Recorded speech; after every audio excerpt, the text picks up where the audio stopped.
Fala pessoal, vamos começar agora mais um MatrizCast, o seu podcast de educação. Hoje a gente tem um convidado super especial para falar sobre o tema que a gente sempre está trazendo na mesa aqui, sempre nas nossas conversas, falar sobre educação. E nada melhor hoje do que conversar com ele, que é o Olavo Nogueira Filho, ele que é diretor executivo de um projeto incrível que é o Todos pela Educação e veio hoje aqui conversar com a gente sobre educação, sobre as suas perspectivas, desafios e tudo mais que envolve este tema. Seja muito bem-vindo, Olavo, foi um prazer você participar aqui do MatrizCast. Obrigado, Fábio. Obrigado pelo convite. Bacana estar aqui contigo para falar de educação, né? E um alô aí a todo mundo que acompanha o podcast. Bom, vamos lá, espero que o papo seja relevante para todo mundo que está ouvindo, né? Sem dúvida, vai ter muito valor e vai ser algo muito rico para a gente falar aqui sobre educação, as suas perspectivas. Mas, Olavo, primeiro, vamos conhecer um pouco sobre você, né? Afinal, quem é o Olavo, né? Como que você se conecta com esse projeto que é o Todos pela Educação? Então, vamos contar um pouco da sua história e o que é esse projeto que é o Todos pela Educação que você faz parte hoje como diretor. Tá bom, vamos lá. A minha conexão com educação, ela se inicia na graduação, mas não pelo curso que eu fiz na graduação, né? Então, de maneira resumida, acho que para quem está acompanhando, eu fiz a minha graduação no exterior, nos Estados Unidos. Eu fui fundamentalmente por conta do esporte. Eu tinha uma bolsa para jogar esporte pela Universidade de Bacana. Notre Dame, que fica em Indiana, ali perto de Chicago. E fui até uma ideia de ver até onde eu ia no esporte, né? Sim. Eu jogava golfe, era o Golfe. esporte, e a ideia era, inclusive, tentar me profissionalizar.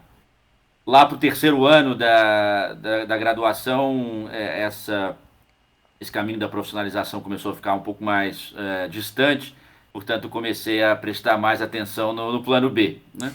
E pensar em carreira, o que fazer depois da graduação.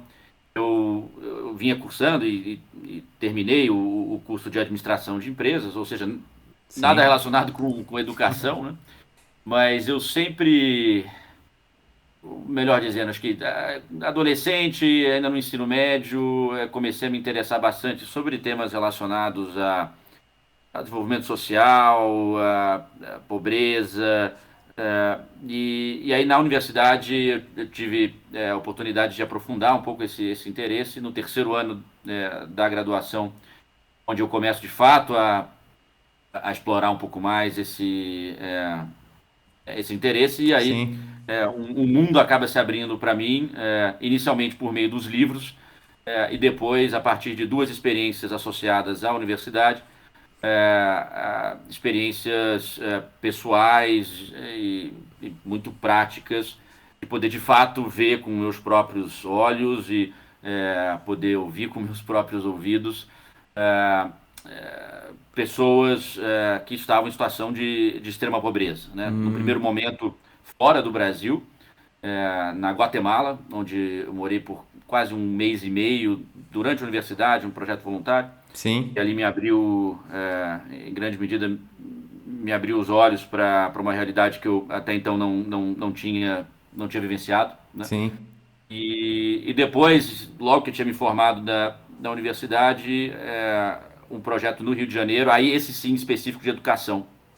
Tá. Foi ali que eu pude ver o que tinha de mais trágico na educação, Sim. ali no Rio de Janeiro, e ao mesmo tempo ver o que tinha de mais bacana sendo realizado pela rede pública estadual à época. E foi ali, Fábio, que de fato a famosa, quem trabalha com educação conhece essa história, né, da mosquinha da educação. Quando ela te pica, é instantâneo, né? E Sim. ali acho que a mosquinha da educação me picou, muito, muito no sentido de, por um lado, ficar bastante impressionado negativamente, né? Eu diria até indignado com algumas questões que ali eu vi, visitando algumas escolas e ouvindo os professores, os próprios estudantes, Sim. mas nessa mesma experiência tive ali também a oportunidade de ver que era possível fazer diferente, né? Quando nós visitamos escolas que estavam fazendo um trabalho muito bem feito, e aí ouvir os professores e os próprios estudantes é, me fez é, me fez acreditar que é possível mudar, sair daquele quadro da indignação para ação, né? Sim. E aí o entusiasmo a respeito do tema educação ficou muito grande. E aí saí super empolgado, conversando com algumas pessoas que eu sabia que tinham algum vínculo com a educação. E aí acho que tive a sorte ali de um contato levou ao outro e depois de algum tempo ali de formado, já iniciar a minha carreira na área de educação. Inicialmente numa organização chamada Parceiros de Educação, uma ONG que trabalha no chão de escola. Sim. Eu brinquei ali foi minha segunda graduação, né? Uma graduação em educação no sentido de Real. conhecer a escola, conhecer o ambiente da escola, o ambiente da escola pública, os desafios, os avanços, a linguagem, aquilo que de fato acontece no dia a dia, que eu até então não tinha essa experiência, né? Não era professor, não fui professor, na minha graduação não estudei o assunto, então foi de fato uma segunda graduação, aprendi muito, foram 3 anos lá, e foram 3 anos para que eu de fato consolidasse, né, um entendimento pessoal de que educação era o que eu queria seguir em termos de carreira profissional, Muito né? bacana. Acho que quando eu fiz esse movimento da graduação para uma organização do terceiro setor, né, esse foi um movimento não tradicional, eu diria, né, para alguém que se formou em administração de empresas e na largada já ir para algo muito diferente, isso ocorreu em 2010, né? Isso já Uhum. é meio incomum. E naquele momento, diferentemente de hoje, 12 anos depois, o terceiro setor educacional no Brasil ainda era muito pouco profissionalizado, né? Sim. Portanto, eram poucas as pessoas que não eram da área de educação que tinham feito esse movimento, né? Hoje tem muito mais, né? Você vê pessoas fazendo transição de carreira, muitos jovens já iniciando uma carreira na educação, seja em governo, seja no terceiro setor. Mas isso é mais recente. Então, no momento que eu fiz isso, era um caminho pouco explorado, né? Sim, Então, acho sim. que foi algo que eu, de certa forma, acho que arrisquei ali, mas acho que o entusiasmo falou mais forte. E aí, acho que tive o apoio da minha família, dos meus pais, para, puxa, se é isso que se você quer, vai em frente, né? Então, e aí os 3 anos eram um pouco de teste para ver, pô, será que é isso mesmo, né? Aham. Será que esse entusiasmo é só um entusiasmo passageiro ou será que isso é algo que eu quero fazer da minha vida profissional? E acabou sendo esse segundo caminho. E aí surgiu ao longo dos 3 anos, né, estando quase todo dia ali nas escolas, vendo o sistema desaguando no chão de escola, criei ali acho que uma vontade muito grande de eventualmente ter uma oportunidade dentro de governo, né? Sim. Trabalhar dentro da máquina pública para não só conhecer, mas para poder contribuir a partir da política pública, né? Uhum. Surgiu essa oportunidade em 2013 e aí fui, né, Secretaria de Educação do Estado de São Paulo, inicialmente trabalhando diretamente junto ao secretário de Educação, como assessor, depois assumi como um dos 6 subsecretários da pasta, o que, para alguém que era muito jovem, né, na época eu tinha 26, 25, Jovem. 26 anos, foi uma experiência e tanto, né? Um desafio enorme, mas algo que tentei ali abraçar. Eu acho que um pouco da ingenuidade nesse sentido ajudou, no sentido de topar ali o desafio.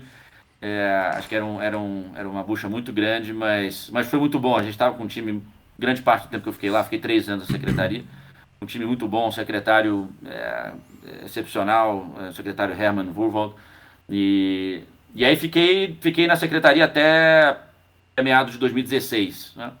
E houve uma troca, o secretário saiu no finzinho de 2015, eu ainda permaneci na nova gestão, mas os rumos acabaram mudando bastante, um pouco ali a essência e o espírito da gestão, e eu resolvi que estava no momento de eu fechar esse capítulo é, de primeira passagem no governo, né? E eu digo primeira passagem, Fábio, porque muita gente me pergunta isso, você já passou para o governo, você tem vontade de voltar? Eu tenho muita vontade de voltar. Em algum momento eu quero voltar para o governo, vamos ver em que momento isso acontecerá, mas naquele momento achei que valeria a pena dar um respiro, e dei esse respiro indo para o Todos pela Educação, né? Conhecia pouco do Todos, mas uma conversa com a Priscila, que até hoje é a presidente executiva, e à época também era, né? Me entusiasmou muito a natureza de atuação do Todos, a ambição que a Priscila tinha ali para um futuro, né, que precisava ser ainda desenhado, e aí achei que valeria a pena fazer isso. Isso foi em 2016 que eu fui para o Todos, então faz 6 anos agora, pouco mais de 6 anos, eu estou lá, e há 2 anos como diretor executivo, né, numa dobradinha aí com a Priscila na presidência, mais par para fora e eu par para dentro, cuidando da lojinha, como dizem, né? Então é isso, esse é um resumo aí, não tão resumido. Essa foi a trajetória até chegar aqui no Todos. Muito bacana, Olavo. Quando você vai contando, eu não te avisei, mas eu tenho um livro, né, um caderninho aqui que eu vou sempre anotando e eu vou aprendendo muito com a trajetória de vocês. E eu vejo que os nossos ouvintes também, porque existem vários insights de todos os convidados que vêm aqui de coisas muito importantes, né? Eu estou aqui anotando a sua trajetória, né? Primeiro você falou sobre o plano B, né? Começou com a questão do esporte, né? Que gostava muito, eu também gosto, né? Você pode ver que tem uma bicicleta aqui atrás de mim, né? Eu treino para ultramaratonas e Ironman, eu gosto muito dessa questão de esporte, mas a questão é, você foi para um plano B, né? Você falou que começou numa maneira, né, que você pretendia para sua vida, para o seu futuro, e as coisas foram se moldando ao longo do tempo. E é algo que a gente sempre fala para os jovens aqui, porque hoje existe muita pressão, né, aos seus 15, 16 anos, saber, né, o que vai ser para o resto da vida, ou escolher uma profissão. Então isso é algo muito pesado, que a gente justamente quer tirar esse peso dos jovens, que é natural, né, que a gente se mude, que a gente vá se moldando de acordo com as nossas experiências, e que o nosso caminho profissional, que pode ser brilhante, talvez comece num ponto diferente da onde ele vai terminar. Né, isso é uma coisa muito natural. E depois você foi falando sobre outro ponto, você falou que a ONG, né, foi a sua segunda escola, foi a sua segunda vivência. Hoje é muito importante, Olavo, a gente ver que além das experiências em sala de aula, né, a gente precisa ser protagonista da nossa educação, né? A gente, óbvio, que tem as responsabilidades do sistema, das escolas, da metodologia, mas os alunos precisam buscar esse protagonismo. Eles precisam buscar experiências, né, vivências além de sala de aula, em outros pontos, que vão dar para ele a real visão do que ele vai enfrentar na vida real, no mercado de trabalho, em vários pontos da sua carreira. Então você dando este exemplo para nós aqui, contando da sua história, a gente realmente realça a importância disso, né, dos jovens buscarem, né, além do que ele já tem como educação, outros pontos de aprendizagem. E agora, como eu disse para você, para a gente ir formulando as perguntas, você falou uma outra coisa interessante. Você falou assim que você lia bastante, né, que os livros foram algo que te fez abrir muito a cabeça e entender muito mais sobre questões educacionais. Teve um livro que eu li, né, eu gosto muito de ler, eu li um livro que chama A Força do Hábito. E eu vou correlacionar algo que eu aprendi com ele com educação. Lá ele falava muito sobre hábitos, e existem hábitos que levam a outros, né, que são chamados os hábitos angulares, né? Uma pessoa, por exemplo, começa a fazer exercício físico e aí ela automaticamente começa a comer melhor, né? Então ela cria outros hábitos conectados àquele. Aqueles levam a outros. E por que eu estou dizendo isso? Porque para mim a educação, ela é como se fosse um hábito angular. Eu acho que no nosso país a gente tem diversos problemas de segurança, né, saúde, mas educação, quando a gente investe em educação, a gente automaticamente está melhorando todos esses outros aspectos, né? A gente está investindo em saúde, em segurança, em desenvolvimento, porque quando a gente forma uma pessoa melhor, a gente está criando um país melhor em todos os aspectos, né? Essa é a visão que eu tenho perante a educação e por isso que eu acho ela tão importante assim. Então eu gostaria de te perguntar exatamente isso. Quando você hoje vê e se depara por diversos problemas dos quais você viveu, né, que você disse durante sua trajetória, qual que você acha que hoje, obviamente são vários, mas se você pudesse citar um, que é um dos maiores desafios que a gente anda enfrentando nesse sistema educacional, né? Se é mais em questão alfabetização, se falta muita conectividade para os alunos e para as escolas, né? Quais reformas você acredita que a gente precisa passar pela educação justamente para desenvolver cada vez mais o nosso país, Olavo? Feito. Bom, essa pergunta ela pode ser respondida em algumas horas, né?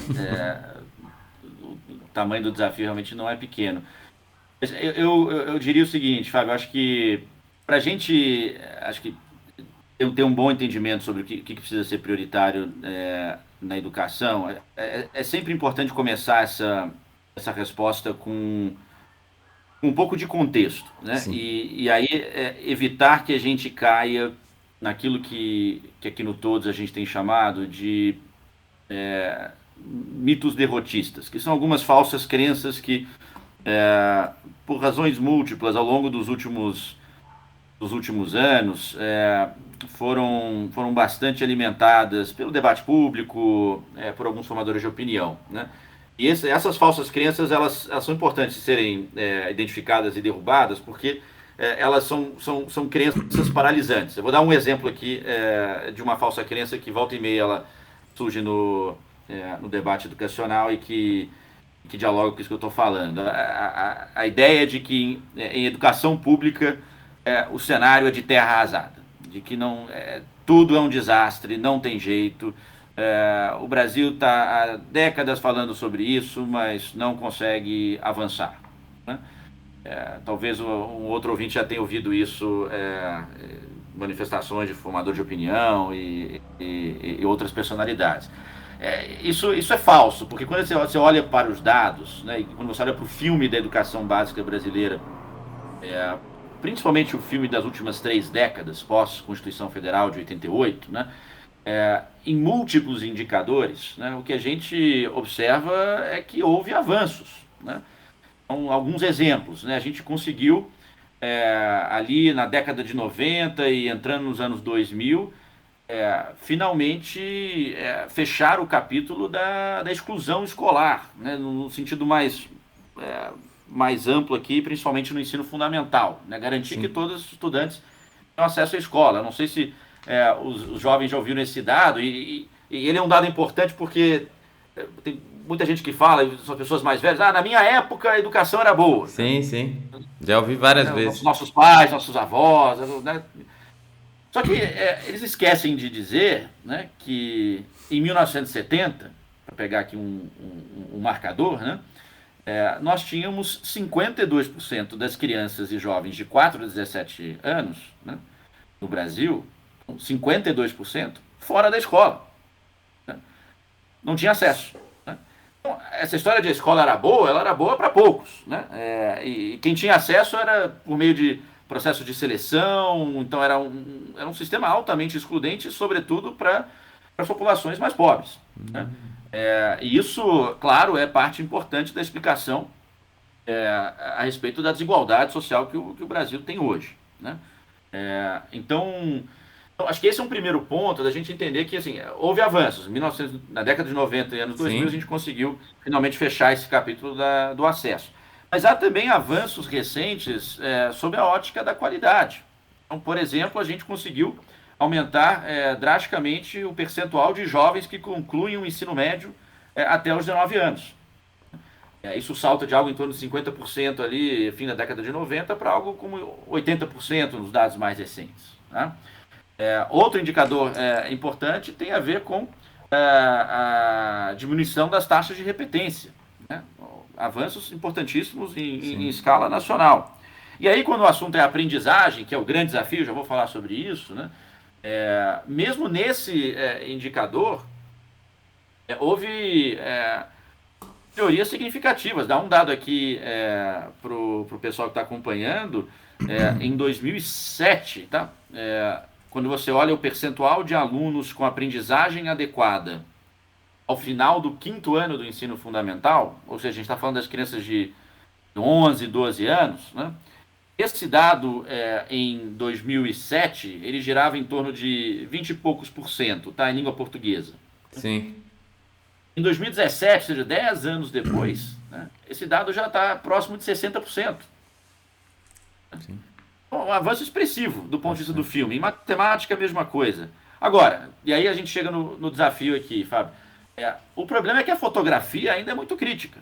Usando esse mesmo indicador de aprendizagem adequada ao final do 5º ano, né, Ao passo que a gente sai de 20 para 60, e esse é uma evolução e um filme positivo, Sim. Né? A foto de 60% é crítica. Isso significa que a gente ainda tem hoje, né, mais ou menos 40% dos alunos que terminam o quinto ano sem aprendizagem adequada. E aí vem a segunda camada da fotografia crítica, né, a respeito da aprendizagem, que é a desigualdade. Né? Nesse indicador aí, para pegar o mesmo, né, quando a gente quebra, né, esse percentual, esses resultados, o nível socioeconômico, né, e aí são 7 categorias, nível socioeconômico 1 até o nível socioeconômico 7, né, 1 sendo menor, mais pobre, 7 mais rico, né, esse percentual para os mais pobres está abaixo de 20% e para os mais ricos está em torno de 80%. A gente tem um problema de média, claro, né, no Brasil, mas a gente tem também um problema grave de desigualdade. Qual que é o ponto dramático dessa situação atual? É que esses indicadores, né, foram brutalmente afetados pela pandemia. Então, a gente ainda não sabe exatamente, os dados não saíram em âmbito nacional para a gente poder fazer esse acompanhamento histórico e essa comparação, mas há múltiplos indicativos de avaliações que as próprias redes de ensino estão fazendo, municipais e estaduais, que mostram que não só essas médias vão regredir, né, e já regrediram de maneira considerável, mas a desigualdade vai aumentar, né, ou ela aumentou. Né, o que significa que o esforço que vinha sendo feito, né, em termos de melhoria de política pública ao longo dos últimos anos, ele precisa ser intensificado. Né, porque nós não vamos dar conta dos desafios que nós já tínhamos, que foram agravados agora com a mesma dose de esforço. Então, acho que, de modo geral, acho que o grande problema hoje, Fábio, é a questão da qualidade. Né? Qualidade de educação, fundamentalmente aprendizagem, no Brasil. A boa notícia, para a gente não terminar o bloquinho aqui com um ar de esperança, é que a grande novidade, Fábio, nos últimos, eu diria, 10 anos, tá? Sim. Na educação brasileira, é que o Brasil mostrou que sabe fazer educação de qualidade em escala.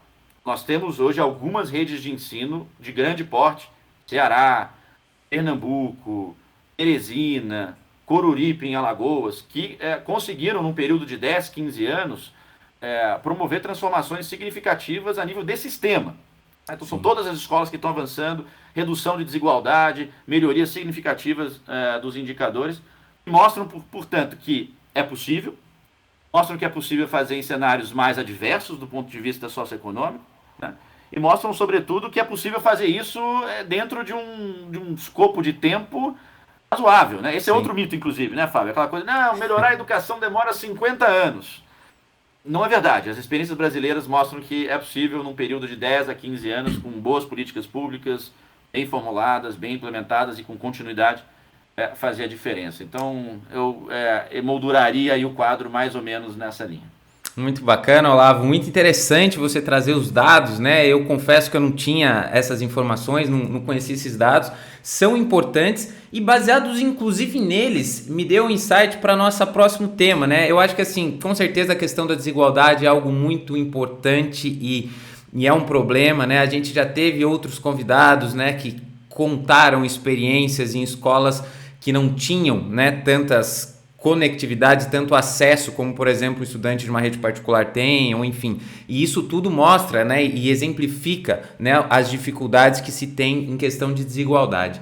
Mas, quando você fala aqui para mim, né, e eu achei muito interessante a questão de o aproveitamento dos jovens que conseguiram concluir, a diminuição da taxa de repetência, mas hoje, Olavo, a gente vê, né, a gente vive aquele aprendizado para sempre, né? Todo mundo aprende, né? Eu hoje estou concluindo um mestrado, já estou, nessa mesma semana vou começar uma pós, porque não dá para parar, né? Você sempre precisa estar aprendendo, parece que você passa um tempinho, você já está desatualizado. E eu quero te dizer exatamente em relação a isso, porque hoje a gente está falando aqui com jovens que estão indo para o mercado de trabalho, né? Que estão pensando em escolher sua profissão, que estão tentando ali conquistar o seu espaço profissional.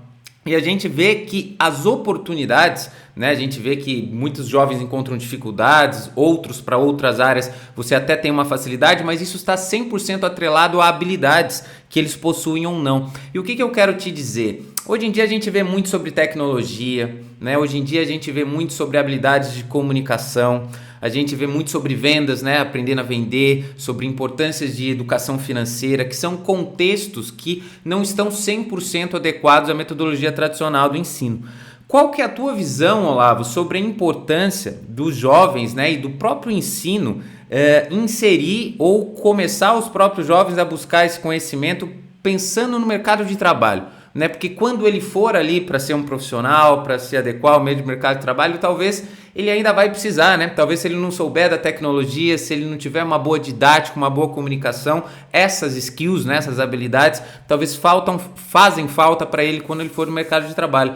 Como que você enxerga isso, Olavo? Você acha que isso é algo que vai ser inserido no ensino? Você acha que a gente ainda está longe? Você acha que como eu disse aqui, os próprios estudantes têm que ser os protagonistas e buscar isso de outra forma? Como é que é a sua visão, Olavo?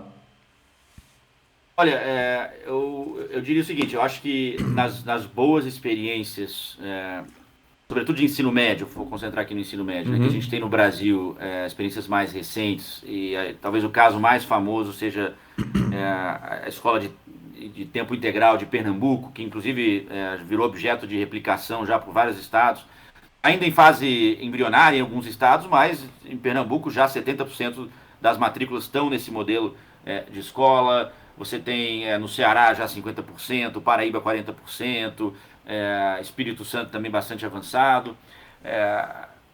Esse modelo de escola, eu acho que ele não por acaso tem excelentes resultados, porque ele se concentra em fazer algo que você mencionou, Fábio, que tornar a escola de fato um local onde o jovem possa explorar os seus interesses, né, e possa de fato se preparar, seja para a entrada no mercado de trabalho logo após o ensino médio, ou seja para seguir na rota da universidade, né? Inclusive, algumas pesquisas mostram, a gente fez uma recentemente, que a maior parcela dos jovens dizem que querem que a escola esteja voltada para o mercado de trabalho, ou que tenha opções de formação, melhor dizendo, né, voltadas para o mercado de trabalho, mas quase 70% dos jovens dizem que em algum momento querem cursar a universidade, né? Então acho que o que os jovens estão dizendo, as pesquisas estão trazendo isso, no fundo, ampliar o leque de oportunidades.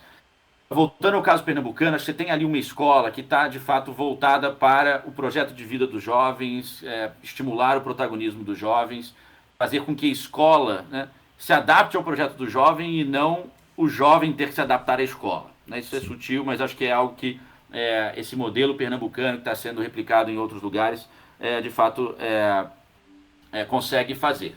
Bom, dito isso, isso não está em todo lugar, né? E aí tua provocação. Bom, nos locais onde talvez a escola não tenha essa pegada, não tenha essa essência ainda, né?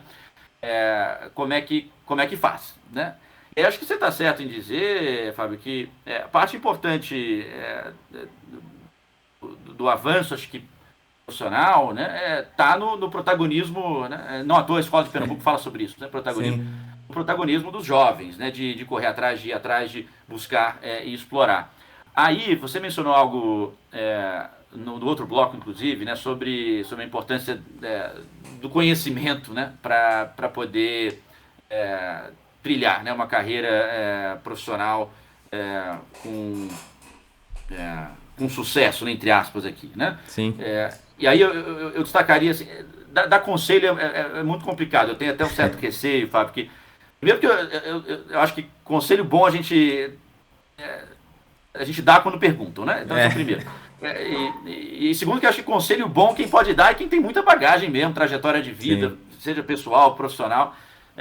E eu ainda sou bastante jovem, pelo menos me considero jovem, eu tenho um pouco mais de 12 anos no mercado de trabalho, não acho que é muito, tá? Sim. Mas o que eu posso, acho que dizer é da minha experiência, e aí cada um acho que toma isso como para si e ressignifica para a sua própria situação, né? No meu caso, Fábio, eu acho que essa busca por conhecimento, ela foi absolutamente crucial, uma busca por conhecimento desde o ensino médio, né? Sim. E aí acho que de duas formas, tá? Uma mais óbvia e outra menos óbvia, tá? A mais óbvia, eu acho que tá relacionada à leitura mesmo, né? E acho que essa foi uma das dicas que eu pesquei cedo e acho que eu absorvi, e ainda bem que eu absorvi. Eu não lembro bem quem era, inclusive, assim, grande pessoa de sucesso, não sei o quê, e aí perguntaram, o que você recomenda para os jovens que, né, querem fazer diferença, política pública, né? Mudar o mundo, aquela história toda, né? E aí foi super simples, a pessoa disse o seguinte: estudem, leiam, né? Leiam bastante, né? Aprendam sobre o objeto que vocês querem tentar trabalhar, incidir, melhorar, né? De boa vontade, né? Aquela história, né? O inferno está cheio, né? Tu não tem boa intenção, quer fazer e tal. Mas o que eu absorvi dali é o seguinte: pô, quer fazer a diferença? Então se prepara. Tenta se preparar para poder aprender de fato quais são os desafios, qual é a história daquele tema, né? O que já foi tentado e que não deu certo. Então acho que eu absorvi isso muito cedo e realmente meti a cara nos livros para aprender, fui atrás, e acho que isso foi muito bom. Acho que isso desde cedo me deu ali, acho que ampliou meu repertório e acho que me iluminou algumas questões que foram muito úteis, principalmente no início de carreira, na minha própria escolha de carreira. A segunda parte, Fábio, acho que dessa busca por conhecimento, e essa menos óbvia que essa primeira, foi algo que eu acho que eu consegui absorver de algumas pessoas que me deram essa dica. Então passo adiante aqui a dica porque serviu para mim, e aí talvez sirva para outras pessoas.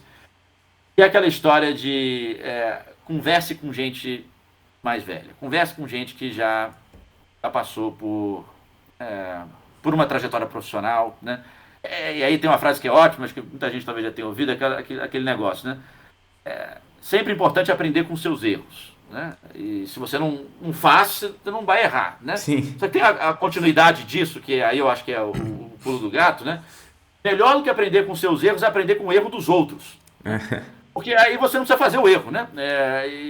Então você aprende com os outros, né? E eu acho que por trás disso, é meio bobo isso, mas no fundo acho que tem uma sinalização de que vale a pena conversar com gente que já passou, sabe?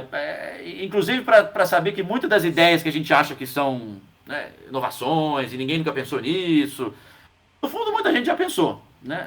E já tentou, e já fez, e já avançou, mas talvez não tenha conseguido avançar por motivo A, motivo B, motivo C. Então eu acho que na linha de ampliar repertório, conhecimento e acho que essa busca por protagonismo, isso é algo que a escola não vai, acho que, trazer, né? E acho que tem que partir muito da gente mesmo, e conversar, né? Conversar com pessoas que estão na tua área, e às vezes pode ser alguém, poxa, no teu primeiro experiência de estágio, alguém que está na organização, na empresa que você está trabalhando, você admira, vê que tem trajetória, vai lá, vai atrás, um papo, eu queria entender, me conta, o que você aprendeu nesses 15, 20, 25 anos de carreira.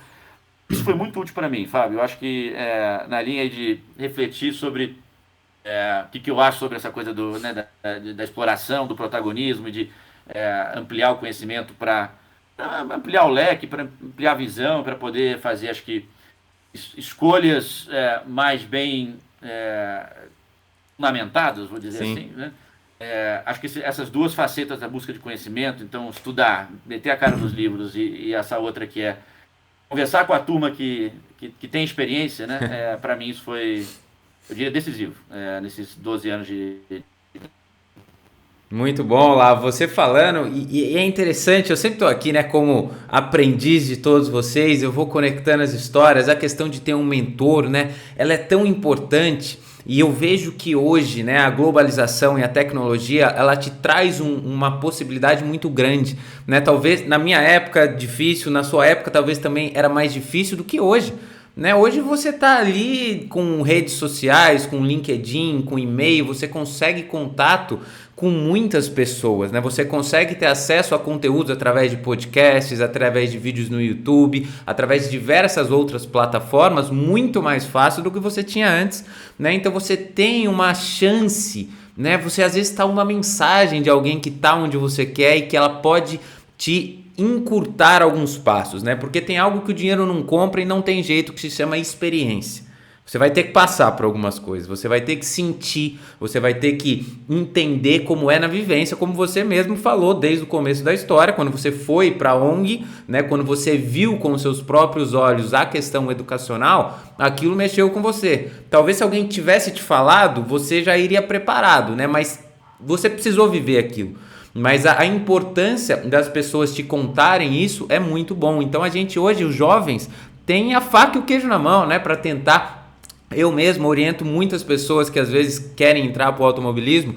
Eu falo com toda abertura, as pessoas me agradecem, eu falo, gente, e eu hoje, para onde eu miro para o futuro, eu falo com outras pessoas que elas me ajudam e a vida é cheia de trocas, né? Muitas vezes os jovens às vezes têm medo, vou falar com alguma pessoa, ela não vai me responder. A vida é troca, as pessoas gostam dessa troca porque tudo que vai de forma genuína é retribuído em dobro. Isso eu já aprendi com a minha avó há muito tempo, né? Então a gente sempre pode conseguir essas conexões, né? Inclusive, este podcast nasce, né, de uma conexão, né? Eu mandei uma mensagem, você está disposto aqui a ajudar, né, na posição que você está, e é uma coisa muito incrível. E isso é realmente uma baita dica que os jovens têm que pegar para si. Agora, Olavo, até para a gente já chegar no nosso último bloco, na nossa última ponta, eu acho que você falou algo muito importante e eu vou conectar com a próxima pergunta. Você falou estude, né? Entenda como foram as coisas justamente para saber como lidar com elas, né? Que eu acho que a gente tem que estudar, por exemplo, a história, justamente para entender quais foram os passos, o que deu certo, o que deu errado, o que a gente tem que fazer, né? Senão a gente não consegue nortear nossas decisões. Mas qual que é a sua visão para o futuro da educação relacionado a alguns pontos que eu vou te dizer? Você mesmo falou da pandemia. Então a pandemia ela trouxe um buraco ali, talvez, na educação em alguns aspectos, e algumas mudanças também. Talvez ela acelerou alguns pontos. Entre elas a parte do ensino à distância, de ter as coisas online, né? Como que você enxerga isso, né, para os próximos anos? Você acha que isso é uma tendência? Não é uma tendência, ou a tecnologia cada vez mais vai estar presente? Você, por exemplo, enxerga que a gente vai ter uma realidade aumentada na nossa educação daqui nos próximos anos? Você acha que isso está muito longe ainda? Talvez isso seja só elitizado no início? Qual é a tua visão, né, até com as perspectivas e mudanças da pandemia, para a educação de uma forma geral nos próximos anos, Olavo? Fábio, quando o assunto é tecnologia, esse é o nosso entendimento aqui no Todos pela Educação, conversando com muita gente, lendo muita coisa, entendendo as experiências de transformação na educação, o que está na fronteira do conhecimento. Acho que a gente consolidou o seguinte entendimento. Primeiro que o papel da tecnologia na educação, assim, a pergunta não pode ser mais, será que a tecnologia deve estar na educação? Né? Que é uma questão de se, né? Se deve ou não, né? Sim. No entendimento, a pergunta não é mais essa, a pergunta é como. Eu acho que está muito claro, né? Até sob uma perspectiva de cidadania mesmo, né? O mundo hoje, a vida hoje, né, em sociedade, ela é absolutamente permeada por tecnologia e é um tanto quanto estranho a gente, né, dizer, não, mas a escola não deve entrar muito nesse mundo, nem esse mundo deve entrar muito na escola. Não faz muito sentido isso, né? Sim. Até sob uma perspectiva, de novo, de inserção, né, na vida em sociedade. É importante que a escola, né, seja mais um local de exposição e de aprendizagem, né, inclusive sobre o uso de tecnologia. Né? Não apenas a tecnologia como meio para apoiar a educação. Sobre a tecnologia como um meio para apoiar a educação, aí a gente entende da seguinte forma. Sim, é como, né? Como é que ela pode fazer parte. Ao mesmo tempo, a gente entende que tem que tomar muito cuidado para não virar a famosa bala de prata. Né? É a tecnologia que vai resolver a educação. Né? É só botar o melhor professor do mundo em vídeo e todo mundo vai aprender. Sim. Não vai acontecer. Né? E já houve várias tentativas nesse sentido. E acho que hoje já há entre os principais especialistas, mesmo aqueles que defendem muito o uso de tecnologia, né, um entendimento de que a tecnologia, ela sim, pode fazer parte de um processo de transformação, mas ela não é a alavanca, né, para uma mudança significativa. Né? Ela, sem dúvida, pode ajudar na melhoria da prática pedagógica, pode fazer com que as aulas se tornem mais atrativas, né, mais engajadoras, pode ser um instrumento importante para a gestão da escola, para a gestão dos sistemas educacionais, para a aproximação das famílias às escolas, né, por meio de vários aplicativos que tem aí. Então tem múltiplos usos de tecnologia que merecem a atenção dos gestores. Mas não entender a tecnologia como, de novo, o grande impulsionador de uma transformação educacional que a gente precisa fazer. No nosso entendimento, a transformação ela passa por algumas outras questões que nada tem a ver com a tecnologia, o que pode até aproveitar da tecnologia, mas que não tem a tecnologia como eixo central. Exemplo, né? Professores. Hoje tem milhares de pesquisas que mostram que, ainda que não haja uma variável que resolva tudo, né, na educação, um fator decisivo na explicação de resultados de educação melhores é a qualidade da prática pedagógica. Isso significa jogar toda a responsabilidade no colo dos professores? Longe disso, longe disso. Mas o fato é que as pesquisas mostram que, enquanto a gente no Brasil não tiver professores bem preparados, né, e aí formação inicial, formação continuada, professores motivados, e aí tem a ver com carreira, remuneração, salário, etc, etc, né, reconhecimento, prestígio, tal. Terceiro, com boas condições de trabalho, fixado a uma única escola, com uma infraestrutura adequada, com uma equipe gestora que apoia, bons materiais, boas orientações, etc, etc. Se a gente não tiver essa combinação de professores preparados, motivados e com boas condições de trabalho, não tem tecnologia que vai resolver. Sim. É a famosa condição suficiente, mas absolutamente necessária. Tá?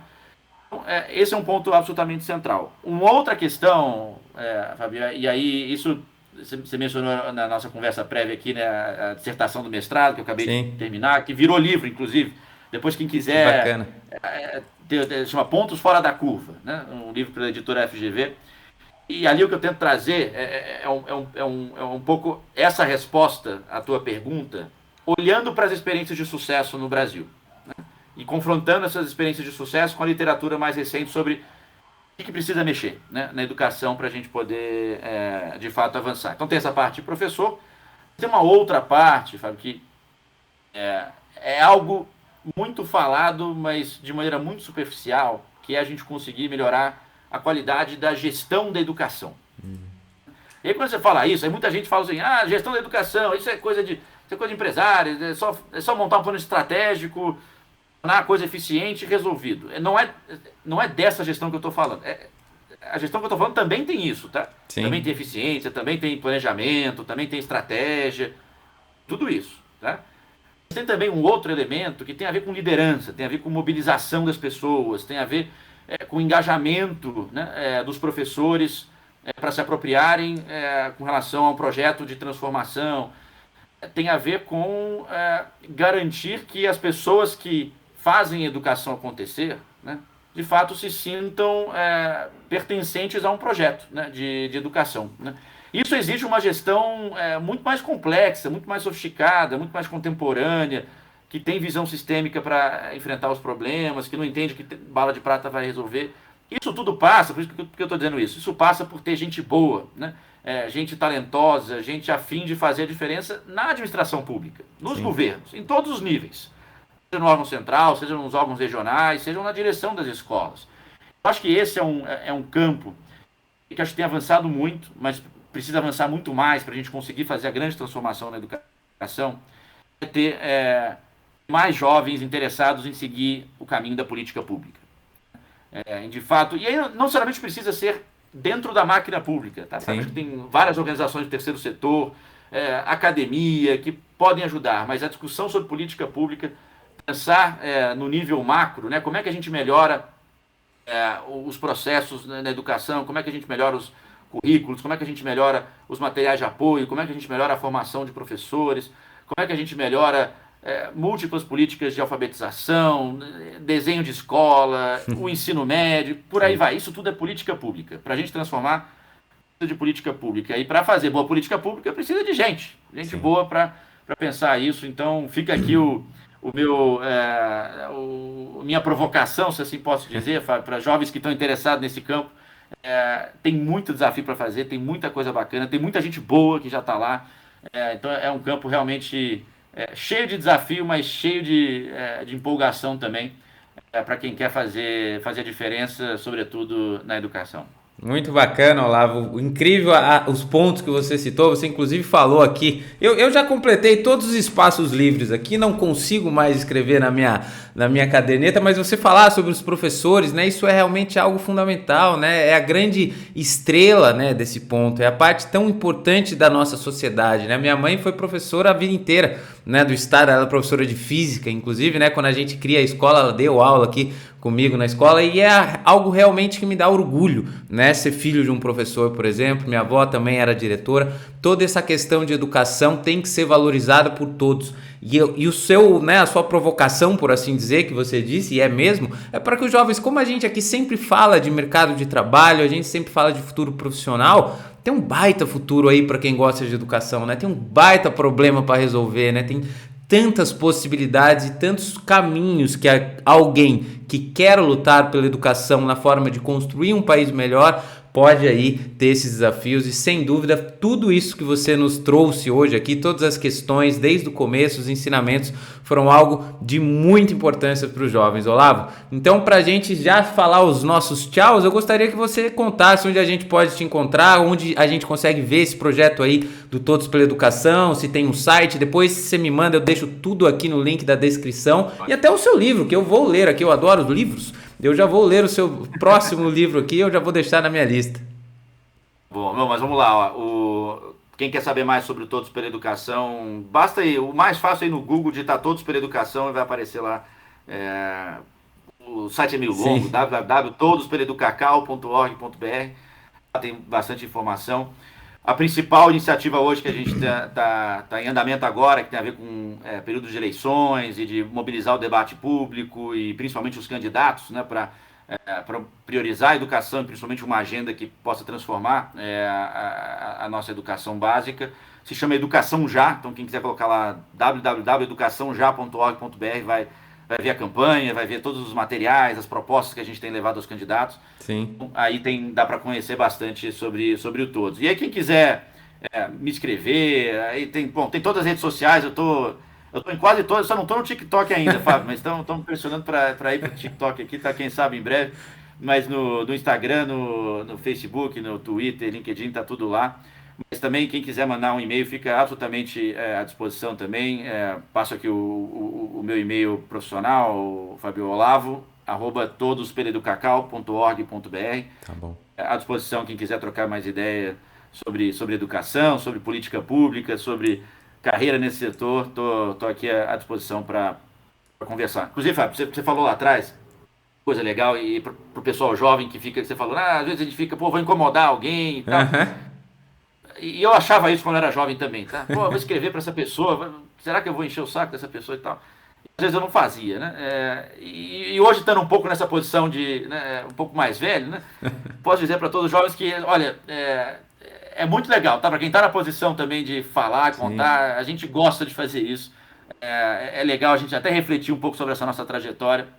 A gente pode ajudar alguém que hoje num lugar que a gente já esteve, né? Claro que com os diferentes contextos.